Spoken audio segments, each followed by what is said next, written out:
안녕하세요. 동포세계 김용필입니다. 오늘은 4월 15일 월요일입니다. 제가 지난주서부터 예고해 드린 대로 이 중국 동포, 이 조선족 이해를 돕기 위한 이 집중 이 연재 방송을 해드리고자 합니다. 그래서 한 20회 정도가 될 것 같고요. 이 기간은 한 2달 정도 될 것 같습니다. 그래서 지금 뭐 여러 이 유튜브 방송을 보게 되면은 이 조선족과 관련된 이런 내용들, 직접적으로는 뭐 또 뭐 연변 지역이라든가 뭐 한국의 동포들이 많이 살고 있는 그런 지역에 이 탐방에 나오는 그런 영상 매체들을 많이 볼 수가 있습니다.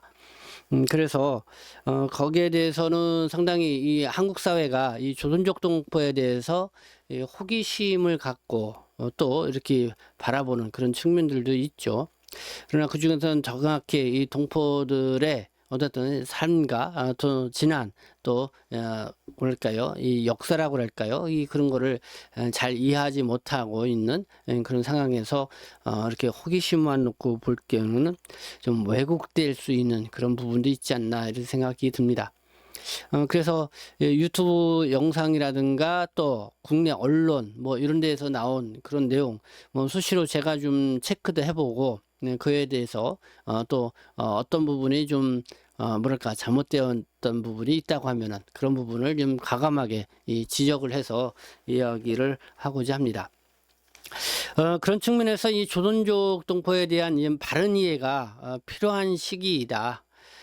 또 이 조선족 동포 스스로뿐만 아니라 이 한국 사회에서 특히 한국의 이 젊은 층들 사이에서 이 조선족 동포에 대한 바른 이해가 필요하다 이런 생각이 들어서, 그래서 제가 그동안 쭉 활동을 해 오면서 썼던 여러 원고와 또 그런 글들을 다시 한번 좀 이렇게 보면서 좀 정리해서 여러분들에게 말씀을 드리고자 합니다. 그래서 매주 목요일 그 독자와 시청자와 함께하는 모임에는 제가 이렇게 말씀드렸던 내용들을 또 이렇게 허심탄회하게 이 토론을 할 수 있는, 공개 토론을 할 수 있는 또 그런 시간으로 갖게 됩니다. 그래서 본 방송을 보시고 또 나도 이런 부분에서 좀 하고 싶은 이야기가 있다 그러면은 주저하지 마시고 이 공개 토론 모임에 또 함께 참여해 주시면은 그런 서로 이야기 나눌 수 있는 그런 장이 될 수가 있다. 다시 한번 강조해서 말씀을 드립니다. 그래서 제가 앞서 말씀드린 것처럼 이 한중수교 30년의 조선조 요 책, 2022년도 한중수교 30주년 될 때 이렇게 발간된 책인데, 여기에 제가 이 시기별로 본 제한 중국 동포 사회의 변화와 이 특징 분석이라고 하는 그런 글이 게재되어 있습니다. 어떻게 보면은 그 조선족 동포의 이 30년사와 같은 그런 내용인데요. 그래서 이 내용을 좀 토대로 한 20여 차례 이렇게 나눠서 여러분들에게 심층적으로 이 제한 조선족 동포에 대해서 이야기를 나눠보는 그런 시간을 갖고자 합니다. 또 여러분들의 많은 관심을 가져주시고요. 또 여러 의견도 함께 개진해 주시면 감사하겠습니다. 그리고 저희 방송이 보다 좀 더 질적으로 나아지고 또 풍성해지기 위해서 또 여러분들의 후원 협찬도 이렇게 바라고 있습니다. 특히 이 기업, 업체, 이렇게 동포사회에 또 밀접한 관련을 갖고 있는 후원 업체에 있으면은요, 특별히 또 저희 방송을 또 후원을 해주십사 하는 그런 마음이 있다고 하면은 이 광고로서 이렇게 함께 해주시면 감사하겠습니다. 그럼 먼저 이 서론 부분을 읽고 거기에 대해서 여러분들에게 설명을 드리도록 할게요. 이 한국 정부는 고향으로 돌아온 중국 동포를 따뜻하게 반겨주고자 하는 준비를 갖추지 않은 상태에서 20년 가까이 지속되었기 때문에 중국 동포의 고향길은 고되기만 했고 조선족 사회의 해체를 야기시키는 결과를 낳고 말았다. 이는 지난 2007년 11월 24일 개최된 제한조선족 유학생 네트워크 창립 4주년 심포지움에서 이 제한조선족 20년사 얻은 것과 잃은 것이라는 주제 발표를 한 필자의 주장이다. 그러니까 제가 그 당시에 이렇게 제한조선족 유학생 네트워크 창립 4주년을 맞이한 2007년도 11월 24일 그때 제가 이 주제 발표한 내용의 이 서문입니다. 제한조선조 20년사 얻은 것과 잃은 것. 2007년도는 방문취업제가 시행된 해이죠. 어떻게 보면은 한국 정부의 중국 동포에 대한 정책 이 대전환을 이룬 그런 시기입니다. 그래서 상당히 뜻깊은 우리가 주목해 볼 수 있는 그런 때인데 그때 늘 저하고 함께 활동을 해왔던 이 제한 조선족 유학생 네트워크가 또 창립 4주년을 맞이해서 이 심포지움을 매년 이렇게 개최를 하고 있는데 그때는 제가 특별히 제한 조선족의 20년사 글을 해서 과연 20년 동안 얻은 게 무엇이고 잃은 게 무엇인가를 꼼꼼히 생각을 해보고 그거를 이런 원고를 써서 이렇게 발표를 했었습니다. 그래서 좀 그 내용을 좀 여러분들에게 말씀을 좀 드리고자 하고요. 또 저 부연해서 설명하면은 1988년도 이 서울 올림픽을 계기로 한국 사회와 중국 동포 사회가 재회를 하였다고 본다. 당시 노태우 대통령은 재동포의 남북한 자유 왕래를 위한 문호 개방 등을 포함한 7.7 선언을 발표를 했다.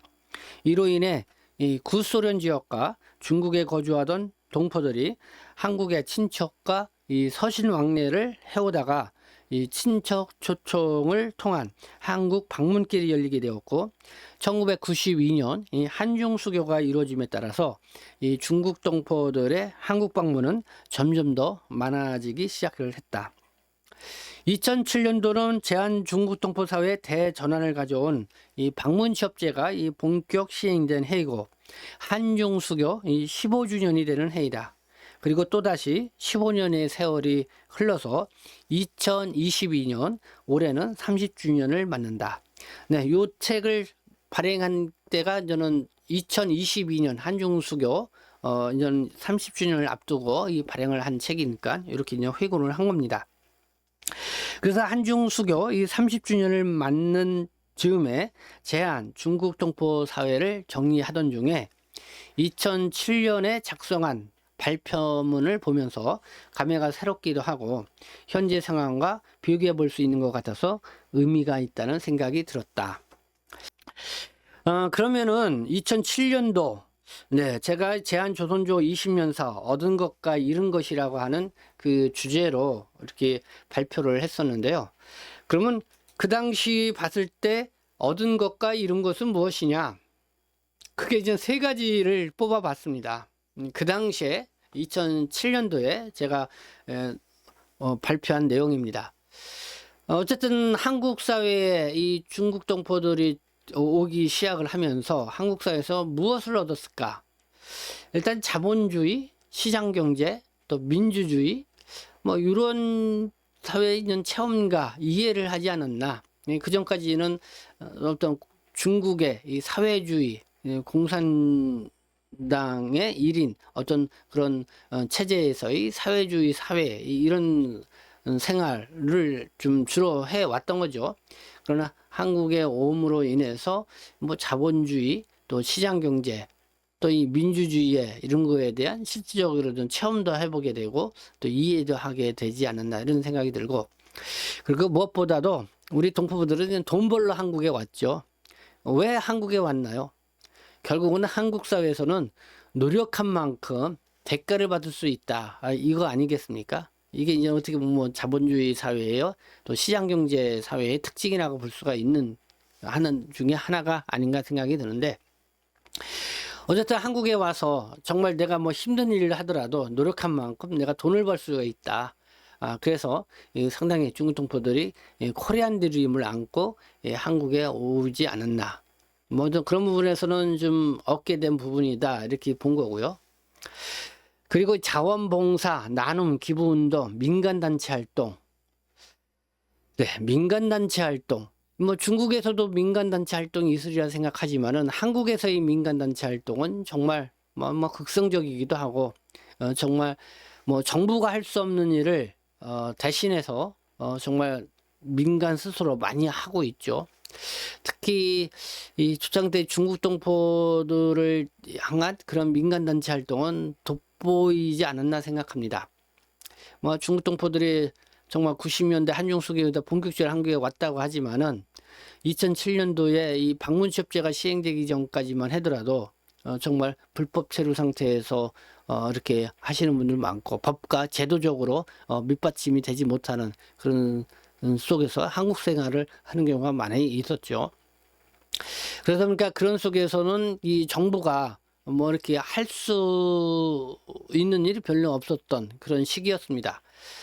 그러나 그때 뭐 서울 조선족교회라든가 중국 동포교회, 또 지구촌 동포연대, 동북아 평화연대, 또 우리 민족 서로돕기 운동, 그리고 여러 뭐 시민사회 단체들이 정말 이 중국 동포들에 대한 여러 가지 이 권익보호라든가 그 다음에 또 인도적인 차원에서의 이런 구제활동 이런 것들을 많이 펼쳐왔습니다. 실질적으로 민간단체의 도움을 우리 동포사회가 동포들이 많이 받았다고 생각합니다.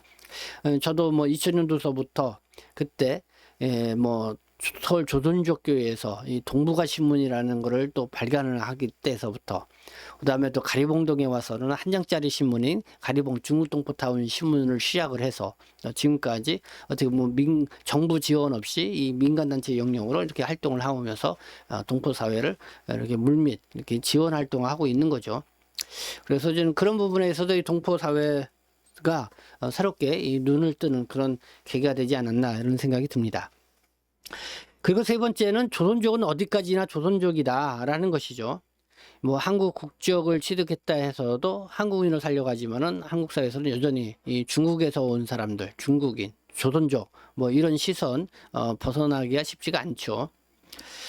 그래서 이 조선족 동포들은 우리는 어딜 가도 그래도 조선족이다 이렇게 생각할 수밖에 없는 어떻게 보면 그 정체성이 더 강화되는 그런 상황이 되지 않았나 이런 생각이 듭니다. 그러면서 우리 조선족 동포들이 이때 이렇게 많이 생각할 것 같습니다. 이중 문화, 우리 그 중국 동포들은 중국 연변, 또 이렇게 중국 지역에서 살다 보면은 중국어와 한국어, 그러니까 조선문화라고 할까요? 또 중국 문화와 한국 문화, 우리 민족 고유 문화, 이거를 다 두루 이렇게 뭘까요? 경험하고 있다, 갖고 있는 세대, 그런 이중성, 이중 문화, 또 이중 언어, 뭐 이런 문화 속에서 살아온 것이죠. 그래서 제가 이제는 조선족 유학생 네트워크 창립 4주년을 맞이하면서 이 이중성, 이중 문화를 부정적으로만 생각하지 말고 이거를 긍정적으로 바라볼 필요가 있다.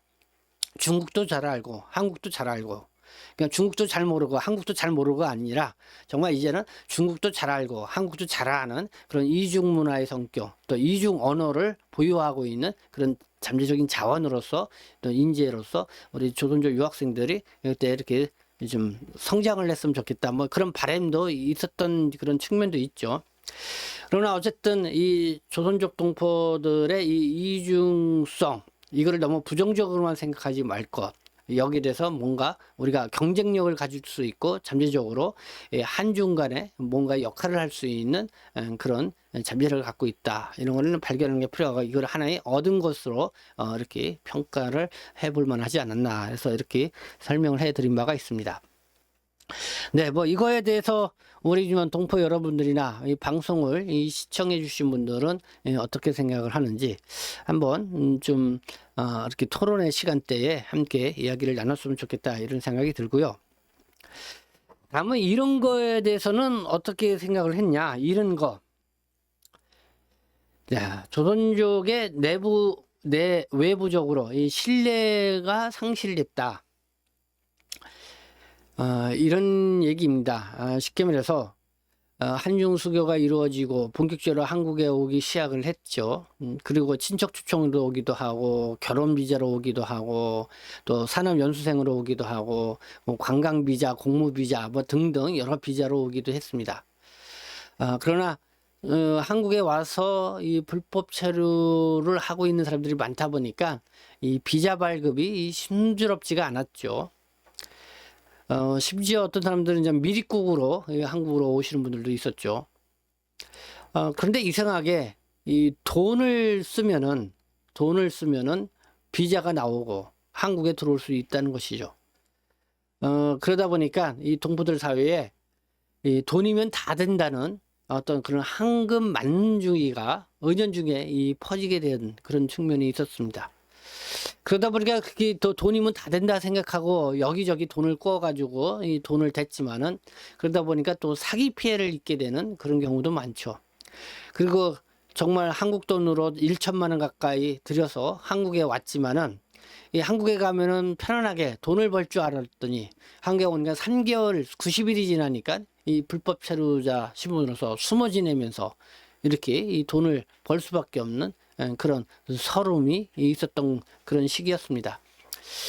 그래서 이 조선족 사회 내 외부적으로 또 한국인과의 그런 사이에 있어서 정말 돈을 주면은 뭐든지 다 해결된다는 이런 황금 만능주의 속에서 서로 이 사기 피해자가 많이 발생을 하고 그런 속에서 이 불신도 커졌던 그런 시기인 것 같습니다. 이 불신이 무엇보다도 이 한국 정부에 대한 이 불신이 또 크지 않았나 생각합니다. 뭐 정부는 출국했다가 자진 출국했다가 들어오면은 다시 비자 받고 들어올 수 있다고 하지만은 비자 받고 들어오지 못했죠. 그러다 보니까 아무리 정부가 이 자진 출국 정책을 펼친다 하더라도 나가지를 않았죠. 네. 그만큼 이는 한국 정부에 대한 특히 법무부에 대한 이 불신이 높았다. 그리고 또 이 당시에 이 반항 감정이라고 할까요? 이것도 상당히 좀 높았던 그런 시기이기도 합니다. 그럴 때 이제는 2005년, 2006년도에 이 노무현 대통령 때 대사면 운동을 하죠. 그래서 출국했다가 다시 들어오면은 이제는 장기 체류하면서 일을 할 수 있는 그런 비자 정책을 펼치는데 그냥 나가면은 안 나가니까 손에다가 반드시 들어올 수 있다라고 하는 그런 증표를 손에 쥐어주고 그리고 나갔다가 1년에 들어올 수 있게끔 이런 정책을 펼쳤죠. 그때 이제는 민간 단체들이 그 약속을 반드시 지키도록 어떻게 보면은 보호막 역할을 또 이제 민간 단체에서 앞장서서 나섰고 그렇게 해서 이 동포 사회가 정말 2005년, 2006년도에 한 10만 명 가까이가 합법화 조치를 받게 되고 그래서 2007년도에 이제 방문 취업제가 본격 시작이 되면서 동포 사회의 대전환기를 맞게 되는 그런 시기였습니다. 어쨌든 그로 인해서 2007년도에 방문 취업제가 시행이 되면서 한국 사회와 중국 동포, 한국 정부와 우리 조선족 동포 사회의 신뢰가 회복될 수 있었다는 그 측면에서는 상당히 의미가 있지 않았나 이런 생각이 들고요. 어쨌든 이랬던 부분, 그런 부분이 있었다. 두 번째는 공동체성의 상실, 또 개인주의화 이게 있지 않나. 오랫동안 뭐 한국에서 불법 체류 생활을 하다 보니까 가족하고 헤어져 있는 기간도 길어지고 그러다 보니까 우리 동포분들이 한국에 많이 오신 분들이 농촌에서 농사일을 하다가 오신 분들이 많이 있죠. 정말 농사일 하러 다시 고향에 가야 되지만 고향 갔다가는 다시 못 들어오니까요. 그러니까 조선족의 농촌 마을이 황폐화되고 어떻게 보면은 한족이라 할까요? 그들에게 다 임대를 주고 그냥 와서 이 농촌이 그 오랫동안 일구었던 그 땅을 어떻게 보면은 다 한족 손에 넘어가게 하는 그런 좀 상황이 됐죠. 참 그런 부분을 보면은 안타깝다는 생각이 듭니다. 그때 자유왕래를 좀 일찍 하면은 동포들이 다시 고향에 가서 바쁠 때는 농사일을 돌보고 그리고 다시 한국에 와서는 한가로울 때는 한국에 와서 또 일을 해서 돈을 벌고 이렇게 했다고 하면은 이 조선족의 농촌 사회도 우리 동포들이 계속 갖고 유지하면서 더 부유한 우리 동포 사회, 조선족 동포 사회가 되지 않았을까 이런 생각이 드는데요. 어쨌든 그때 너무 오랫동안 이 불법 체류 생활과 거기에 따른 체류 정책 뭐 이런 것들이 뒷받침이 되어 주지 못하다 보니까 동서는 가족 간에 헤어지기도 하고 또 조선족 공동체 마을 공동체가 또 해체되기도 하고 그렇다가 그때는 뭐 한국에 나와 있는 분들이 뭐 맘 놓고 뭐 같이 뭐 모여서 뭐 야유회도 갈 수도 없고 어떤 모임을 갖기도 쉽지 않은 그런 때였죠. 왜냐면 그렇죠. 신분적으로 그런 시기였기 때문에 그래서 숨어서 생활을 할 수밖에 없는 그런 생활 이렇습니다. 그러다 보니까 이제 개인주의화 되어가는 그런 성향도 상당히 있지 않았나. 그래서 무엇보다도 이 공동체성이 강했던 이 조선족 동포 사회가 이로 인해서 정말 한국과의 만남으로도 장기적인 어쨌든 그 불법 체류 생활 이런 속에서 이 강인한 이 공동체성을 잃어버리게 됐다는 그런 측면이 좀 안타깝게 생각되는 그런 시기였다. 이렇게 생각이 듭니다. 그리고 이 세 번째는 이 지도자의 부재를 꼽았는데요. 정말 이 조선족 동포 사회에 보면은 마땅히 그 민족의 지도자가 누구인가 참 찾기가 쉽지는 않죠. 그래도 그때는 그 조선족 사회에 나름대로 이 지도자급으로 활동하고 있는 조선족 사회 인사들이 있긴 있었지만은 사실 이 한국에 나와 있는 조선족 동포나 뭐 여러 흩어져 있는 조선족 동포 사회에서 크게 목소리를 낼 수 있을 만한 어떤 그런 입지적 그런 상황은 되지 못했던 것 같습니다. 그래서 이 조선족 동포 사회, 그 당시 2007년도에 제가 쓴 그 글에서도 그다음 쭉 지켜봤을 때 표대 없이 정말 큰 바다를 이렇게 배하는 이 나룻배와 같은 그런 상황이 이 조선족 동포 사회가 아닌가 뭐 이렇게 평가를 내릴 수밖에 없었는데요. 그래도 이 시간에 제가 이제는 이 제한 조선족 유학생 네트워크 이 4주년 이 창립 이 심포지움을 가지면서는 한국에 나와 있는 우리 이 조선족 이 동포들이 그러니까 조선족 유학생들이 이런 지도자로 이렇게 성장해야 되지 않냐 이런 부분을 지금 강조해서 이야기를 하고 싶어서 그렇습니다. 그래서 이 조선족 동포들이 그 당시에 조선족 유학생들도 정체성 고민을 많이 했습니다. 뭐 이중성에 대해서 상당히 이거에 대해서는 한국 사회에 부정적 기류가 있죠. 그러나 이거를 부정적으로 바라보는 게 아니냐, 긍정적으로 우리가 이중 언어, 이중 문화, 중국어와 한국어, 중국 문화와 한국 문화 이거를 두루 갖고 있고, 그래서 이 조선족 유학생들이 한국도 잘 모르고 중국도 잘 모르는 것이 아니라 한국도 잘 알고 중국도 잘 아는, 한국어도 잘하고 중국어도 잘 아는 그런 인재로 배양이 되게 된다면은 정말 이 조선족 사회에 정말 그 큰 이 지도자로 이렇게 성장해 갈 수 있지 않겠냐 이런 뜻에서 이 당시에는 이 지도자의 부재를 좀 잃은 것으로 이렇게 얘기를 했었는데요. 지금은 이제 조선족 유학생들도 좀 많이 이렇게 성장을 해온 이런 상황이고 사회 곳곳에서 큰 역할들을 하고 있습니다.